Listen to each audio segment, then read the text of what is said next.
because it's the contract we've been talking about since August, as impending free agent Dak Prescott awaits a new deal from the Cowboys. He sat down with SportsCenter's Sage Steele and expressed how he feels about where he stands with the team in his negotiation.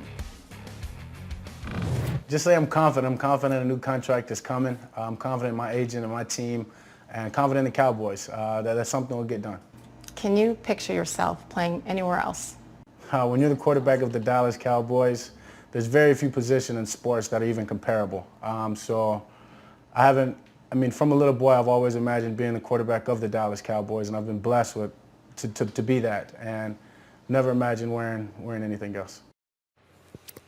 So Dan Graziano, our NFL insider, we've asked you this question so many times. Where do we stand from what you're hearing with Dak in these negotiations with the Cowboys? He keeps using that word confident in that soundbite, and I think that's where it's been all along from his standpoint and from the team's. No deal yet, but they're both sides are confident there will be at some point. The Cowboys know they can franchise him if need be. He knows that he can live with that because that would be about $27 million, and he just played last year for $2 million. So neither side has had to move toward each other to bridge the gap. At some point they will. There's no reason for anyone out there watching to fear that Dak Prescott won't be the quarterback of the Dallas Cowboys this year and beyond. It's just a matter of them getting to that magic number. Yeah, more from Dan Graziano and the guys over there, but we bring it back out here, and Bobby Carpenter joining us as well over here. And look, I want to go to you first, Marcus, because you've obviously spent plenty of time with the Cowboys, and you've been very strong on what Dak should do here. If he is franchised, do you think he should sit out?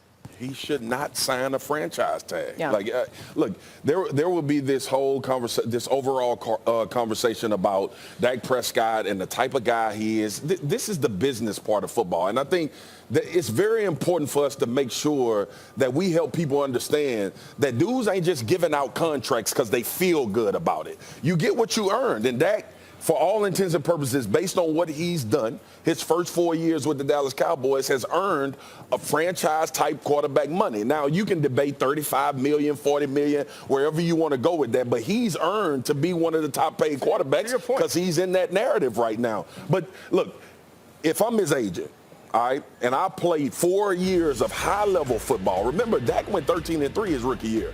After Romo got hurt and everybody thought the Dallas Cowboys organization was going to go down the tank, a fourth-round pick from Mississippi State played out of his mind, and we start talking, oh, Tony Romo actually retired because Dak Prescott balled like he balled. Now we sitting here from a year from now where he made $2 million, and we having a conversation about him being franchised. My last point, guys, I'm sorry. Do you think? When we have conversations about franchise quarterbacks, we don't talk about contract negotiations. And we talk about it's going to get done. And with that, Jerry Jones is going to not only pay Dak Prescott, he's going to pay him before the season. It's going to get done, and he's going to make him the highest paid quarterback in the NFL. He can him and haul all he wants and talk about discounts. You're playing for the Cowboys. That's a blessing. There's off the field money. But I'm not going to look at what you're saying. I'm going to look at what you've done. In 1993, he made Troy Aikman the highest paid quarterback. He brings that up. Then in 2013, he made Tony Romo the highest paid quarterback. He brings that up. He loves to talk about, hey, I can pay anybody I want. I'm one of the richest owners in sports. I'm going to make my quarterback the richest guy. To that point, Jerry likes to put on a show. But deep down inside, Jerry Jones has a persona of a rapper. He wants to flex. He wants to stunt. So he cannot wait to make it rain. He's going to make us think about it and talk about it all the way up into the process. But given the opportunity, he's going to make him the highest paid because that looks good for him. And Dak has certainly earned it. I think it's smarter to get it done now before the new CBA and before Patrick Mahomes changes just the Overton window on what we think quarterbacks should get paid. Yeah, and so the other piece of this is we're talking about what Dak played for. The fact that he played for $2 million. That's on Dak. That's on the performance that he had at Mississippi State and where people projected him to be in the draft and what he would become. Now, has he outplayed that? Yes. But that doesn't mean that the Dallas Cowboys have to make up for drafting him in the 4th round with this next contract. I agree. He should be the highest paid quarterback in the league when his deal is done, if it's done before Patrick Mahomes. The other side of that is this. There's an amount of money that Dak Prescott can ask for that's ridiculous. Yeah. Right? He can go in and say, I want this amount of money, and Jerry Jones can say, you know what, Dak, you are not worth that. So he has to understand that getting franchise quarterback money doesn't have to mean I'm setting the bar so high that other quarterbacks aren't even near me. Yeah, and the franchise money projected for a quarterback, if he were to be franchised, would be $27 million. I want to ask you this.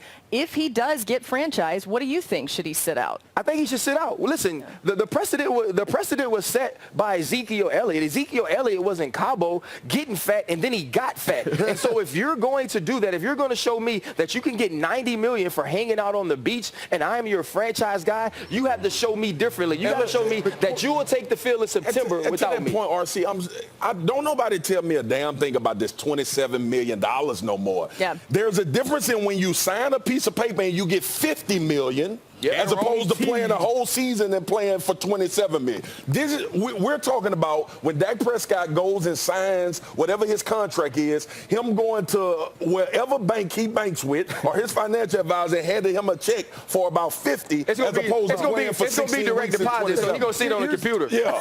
Man, come on, man. Oh, I'm rich as hell. I wouldn't be surprised if Jerry gave him $100 million guaranteed. For sure. Simply because he's that dude at dinner when we're all sitting around, everybody looks, Jerry's the other one. All right, man. Just pay pulls out, throws out the credit card, and everybody looks around, gets up and walks away. Disagree with one thing that you said earlier. It's like you get what you earn. That's not true.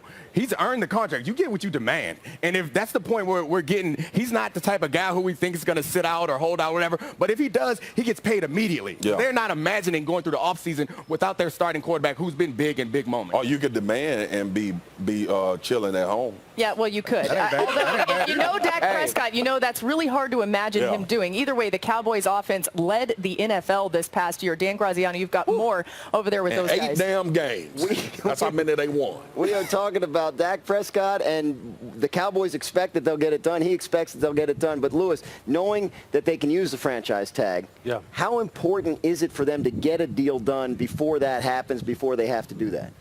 Yeah, it's important because, you know, once they go down that road, things can get very sticky, Dan. I mean, and you don't want to look. There comes a point in time where the relationship between the quarterback and the owner and the franchise, that relationship is important because, quite honestly, what's their next best alternative? Because that's the next thing you have to start considering. You start to fracture this relationship, and you built this entire football team in such a way to emphasize Dak's strengths and minimize his weaknesses, right? You built the offensive line the way you built it. You made it a run-centric team because you thought Dak was one of the best play-action quarterbacks that the NFL has. And then you went out and you got him Amari Cooper again to help him take his game to the next level. So I think it's imperative to go ahead and capitalize on all those moves that you made.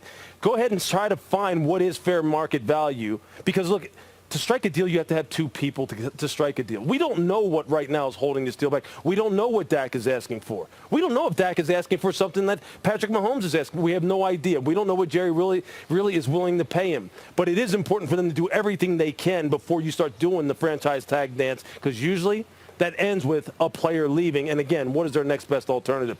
They don't have a better one on the horizon, not even close. Yeah, if the Cowboys really want him to be their long-term quarterback, I think they need to be really careful in franchise tagging him. Because if they franchise tag him, I don't think there's any chance he's their quarterback in 2 years from now. Because he's going to feel so disrespected. Be like, what do I have to do? At the same time, this is the question that Jerry Jones needs to ask himself. We're asking right now about Patrick Mahomes. Okay, once he gets paid, are they going to be good enough? Because this is the best team he's going to be surrounded with right now because he's cheap.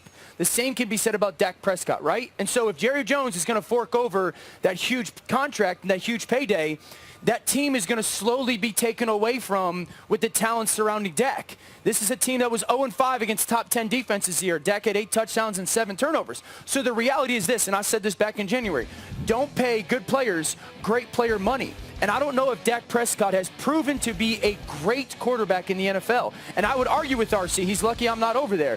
I don't think he's worthy of being the top paid quarterback in the NFL. The guy that we're going to watch on Sunday is. And so it's a very delicate situation for Dallas, and they better handle it the right way or they could hurt themselves in the long run. Laura, we're going to keep Dan and RC separated as long as we can. I got a hunch we're going to talk about Dak again before this offseason. What you gonna argue? Yeah, We you tried. think he should be the I ain't highest far. paid player in quarterback in football? I think that's the way it works. Why? If he's the next guy up, we always see there's always one up. Whether it was Carson And we always Wentz, see what? Jared Goff. Mistakes. I'm not worried about what we Get your see hand out after the my face, mistakes. man. Laura, What you you gonna better do with take that? this. Yeah. What Pick you gonna that do with chest that? hair.